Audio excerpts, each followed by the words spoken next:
Assalamualaikum warahmatullahi wabarakatuh. Sebelumnya izinkan saya memperkenalkan diri. Nama saya Ageng Subara dengan NPM 224111167 kelas manajemen 2B. Izin untuk Miss Devia untuk menggunakan PowerPoint-nya. Kali ini saya akan membahas mengenai sampel. Yang pertama ada definisi dari sampel. Sampel adalah suatu himpunan bagian subset dari unit populasi.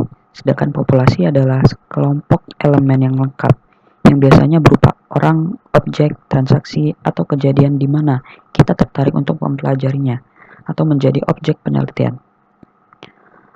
Lalu, Jogianto pada tahun 2008 mengemukakan bahwa sampel yang baik merupakan sampel yang akurat dan tepat.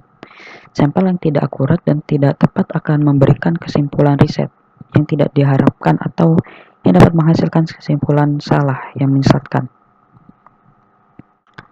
Lalu ada karakteristik sampel yang baik. Yang pertama, sampel yang baik memungkinkan peneliti untuk mengambil keputusan yang berhubungan dengan besaran sampel untuk memperoleh jawaban yang kehendaki. Yang kedua, sampel yang baik mengidentifikasi probabilitas dari analisis untuk menjadi sampel. Yang ketiga, sampel yang baik memungkinkan peneliti menghitung akurasi dan pengaruh, misalnya kesalahan, dalam pemilihan sampel daripada melakukan sensus. Keempat, sampel yang baik memungkinkan peneliti menghitung kepercayaan yang diterapkan dalam estimasi populasi yang disusun dari sampel statistika pada Kuncoro tahun 2013. Lalu, metode pengambilan sampel. Proses pengambilan sampel merupakan suatu rangkaian kegiatan yang berurutan. Yang pertama ada penentuan target populasi, penentuan kerangka pemilihan sampel, penentuan metode pemilihan sampel, penentuan prosedur pemilihan jumlah sampel, penentuan jumlah sampel, pemilihan unit sampel aktual,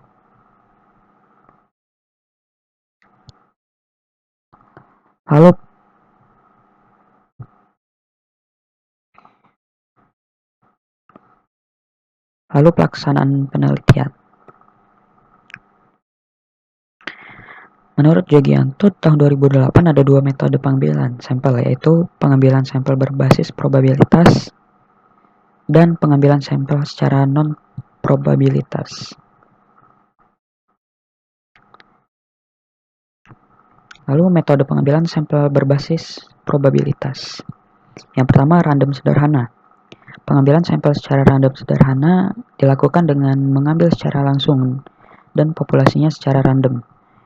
Kedua, random kompleks. Metode pengambilan sampel secara random kompleks dapat berupa systematic random sampling, dilakukan dengan membagi populasi sebanyak N bagian dan mengambil sebuah sampel pada masing-masing bagian dimulai dari bagian pertama secara random.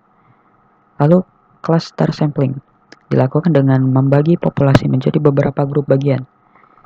Lalu, stratified sampling dilakukan dengan membagi populasi menjadi beberapa subpopulasi atau strata, dan kemudian pengambilan sampel random sederhana dapat dilakukan di dalam masing-masing strata. Strata dapat berupa karakteristik tertentu.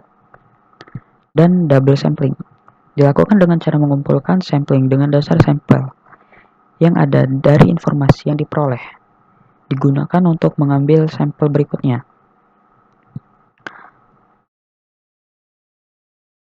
Lalu metode pengambilan sampel berbasis non-probabilitas. Yang pertama, convenience sampling, yaitu pengambilan sampel secara nyaman dilakukan dengan memilih sampel bebas sekehendaknya presetnya. Lalu kedua, purposive sampling, yaitu dilakukan dengan mengambil sampel populasi berdasarkan suatu kriteria tertentu. Ketiga, judgment sampling, yaitu dilakukan dengan cara purposive sampling dengan kriteria berupa suatu pertimbangan tertentu. Keempat, quota sampling, yaitu purposive sampling, yang mengambil presentasi sampelnya sesuai dengan presentasi jumlah populasinya.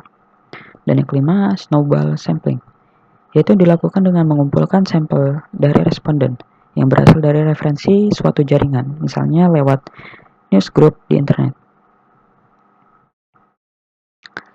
Lalu strategi pengumpulan data dan sumber datanya. Menurut Jogianto pada tahun 2008, beberapa teknik pengambilan sampel dapat berupa sebagai berikut. Yang pertama, teknik observasi. Wawancara dan studi waktu dan gerak dilakukan secara pengamatan langsung di studi kasus dan di lapangan. Yang kedua, teknik eksperimen dan simulasi. Dilakukan secara pengamatan langsung untuk mendapatkan data laboratorium. Ketiga, teknik survei dilakukan untuk mendapatkan data opini individu. Keempat, teknik DLP dilakukan untuk mendapatkan data opini grup. Kelima, teknik analisis sisi dilakukan untuk mendapatkan data arsip primer. Keenam, teknik pengambilan berbasis data dilakukan untuk mendapatkan data arsip sekunder. Dan yang ketujuh, teknik model matematik dilakukan secara analitikal untuk mendapatkan data logic preset. Oke, itu saja yang bisa saya sampaikan. Saya akhiri. Wassalamualaikum warahmatullahi wabarakatuh.